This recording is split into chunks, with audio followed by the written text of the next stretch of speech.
Hi, this is Alejandra Valenzuela. Thank you so much for coming to watch this video. This is Wildflowers Within on YouTube. I am a speaker, I am a spiritual guide, I'm an artist, and I started this channel, over a year ago, wanting to just bring messages of healing, messages of empowerment, messages of awakening, spiritual messages of awakening, and see where it goes. If you've been a viewer since the beginning, thank you so much. I am so grateful you are here. And if you are just tuning in, welcome. It is a pleasure to have you, and I hope that you learn something mystical in the process and something that'll be nourishing and beneficial to your spirit. I'm a bit nervous to put a video like this together, especially with such a topic like Israel and Palestine. And I invite you right now, even as you are anticipating me to say something, to check into your body and see if you're nervous about what I'm going to say. Or is there a, I don't know if it's a nervousness or like, are you ready to tell me something? Are you standing there like, karate stance? Like, what's this lady gonna say? Because, I laugh, but I also laugh because I guess I'm nervous too. It's not, it is something that is highly controversial, and it is so deeply emotional for so many of us. And even though, I don't hold any cultural ties to the land, I'm neither Israeli or Palestinian or even Middle Eastern. I am a Mexican American. I'm a Chicana, born and raised in Los Angeles, la ciudad de Los Angeles, and I'm very proud of where I come from. And at the same time, I am also part of our human family. And my brothers and sisters, no matter what country they live in, I love them, I support them, and I truly simply wish to be a messenger of light and love and healing. And I want all of us to flourish with the little time that we actually have here in life. I was emboldened to come and make this video, especially on today, the day of the solstice, because of its significance. And there is actually the planet Mercury is sitting at the same degree of the sun today. And it's called a cazimi in astrology. And in ancient times, when a planet was at the center and the heart of the sun, they thought it was a very noble position for that planet. And Mercury holds the archetype of the messenger. It felt like a really great day to infuse a message backlit with solar energy to hopefully bring love and bring peace and bring illumination to how we can support this conflict and how we can bring peace to it. So instead of going into, the history of and who did what, I'd actually just like to zoom the camera completely out and look at this from a spiritual perspective. It's very easy to point fingers. It's very easy to sit in the pain. It's very easy to react to what's going on. There are, I think the toll last night on the news, very briefly, I don't really watch the news, but someone had it on, and it said the death toll in Gaza is now around 20,000. And for the Israelis, I think it was somewhere in the ballpark of like 1,300 lives. And I also read that Bethlehem has canceled some of its celebrations, given the violence that's taking place in Gaza. Christmas is in 4 days.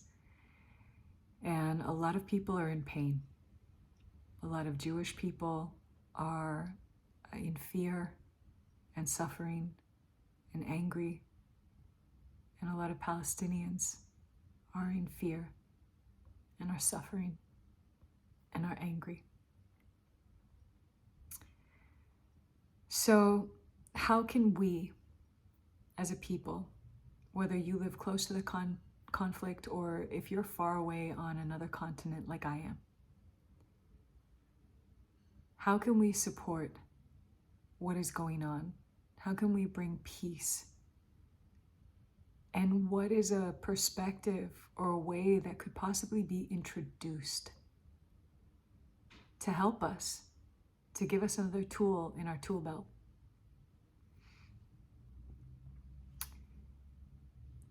I think for me, when I sit with this and I meditate on it, what comes to me is, where is the conflict inside of me? I once took a transformational course in Orange County a few years, several years ago.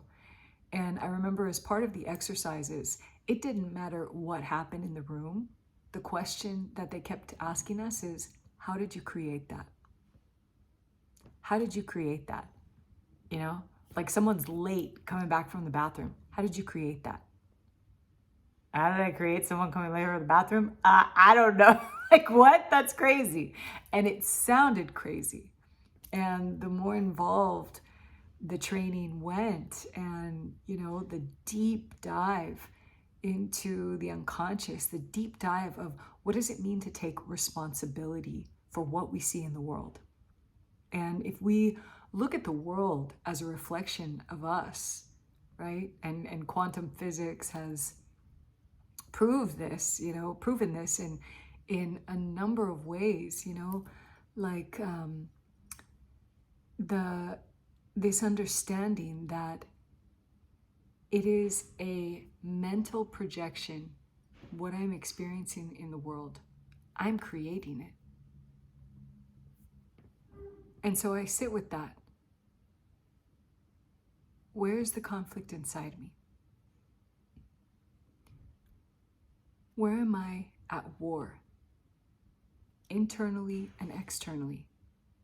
And yeah, maybe it won't look like guns or even getting in fights.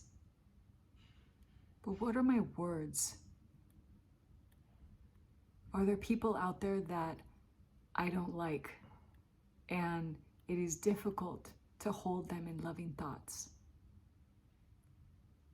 Are there ways that I speak to myself that are not kind? Are there ways that I treat myself unkindly? Look at someone who is, you know, sick with alcoholism or something like that. Look at that suffering that's there. Bringing light to these places within us and really seeing where our deepest internal conflicts are is a way to support what is going on and taking place in Gaza right now. What kind of words do you use to speak about Israelis? What kind of words do you use to speak about Palestinians? Are you already fighting? Are you already in the fight? Maybe you're not physically present, but your mind and your spirit are there.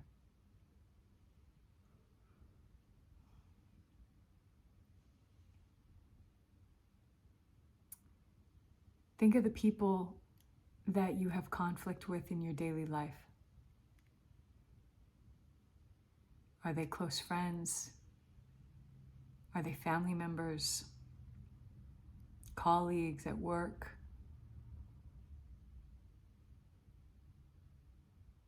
Who are your quote-unquote enemies?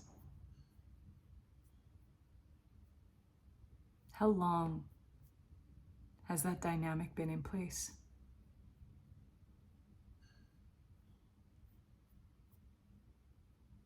When I check in, I can think of one person that there is a complete internal struggle. And it pains me that, these thoughts come in and I'm just like, what are these thoughts? I don't want this. Love, light, send peace. And then the next day, it happens again. But there's this moment when I recognize it. There is a practice now of awareness when it arrives. And in that moment, I have a brief pause to decide, how am I going to interact with this thought?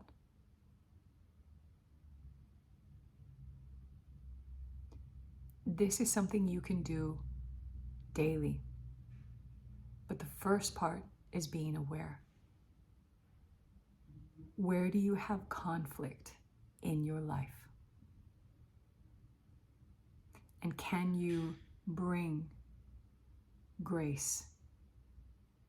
Can you bring prayer? Can you bring healing? So that it neutralizes whatever suffering is taking place.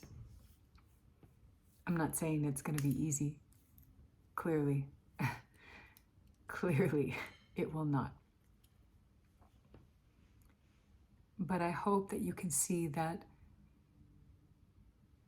when we can create a peaceful inner world, we will begin to see peace outside of ourselves. How many people, when you go to nature, you simply just get to be in nature. How many people, if you go to nature and they're like, oh, I was struggling, it was so hard.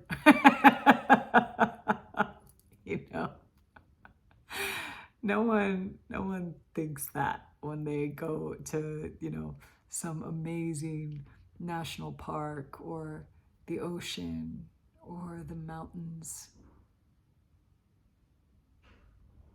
Nature has a way of just showing us that inner stillness and that inner peace, the beauty that is always inside of us.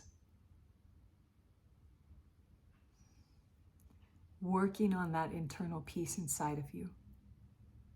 Working and bringing love to the places where you know that this unkindness does not serve your spirit. That is the first step to creating peace in our world.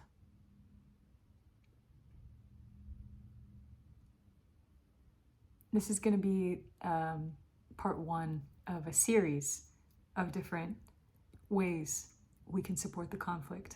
I feel, my spirit feels very called to do this right now.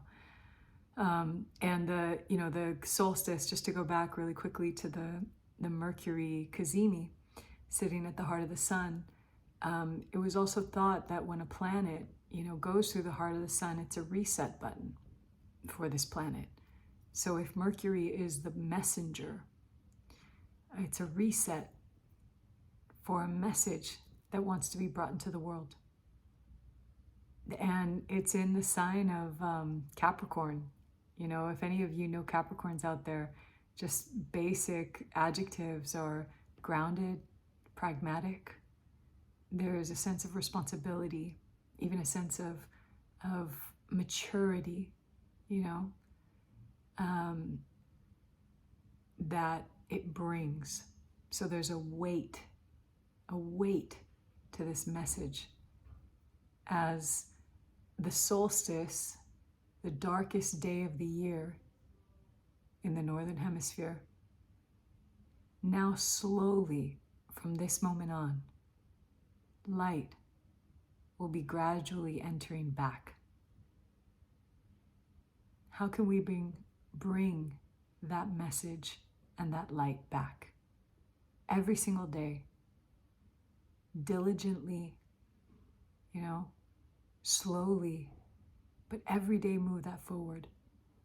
and bring it in here so that we can see it reflected back to us in our world.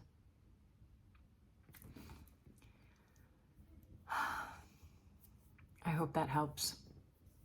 I hope that lands, or if at the very least it's just seated somewhere inside of you. And to end, I thought I would do a scene. I do comedy at the end of some of my videos, not all of them, but I really wanted to end on comedy, and I wanted to look at a Capricorn character so that you could understand, like, there can be a seriousness to this. Like, if you want to get it done right, you know, send in the Capricorn because they will be mature and studious and serious. And what better character? I couldn't think of a better character than Hermione Granger. And when she is learning at Hogwarts how to levitate the feather. So thank you so much for coming to watch this video. Please like and subscribe, comment. I would love to read any comments that if this resonated with you in any way. And without further ado, I present to you a scene from the movie Harry Potter, Hermione Granger and Wingardium Leviosa.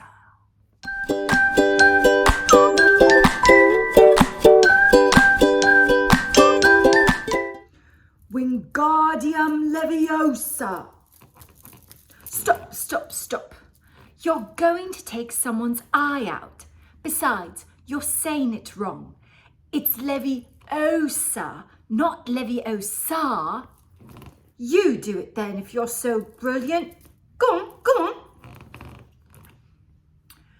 Wingardium Leviosa.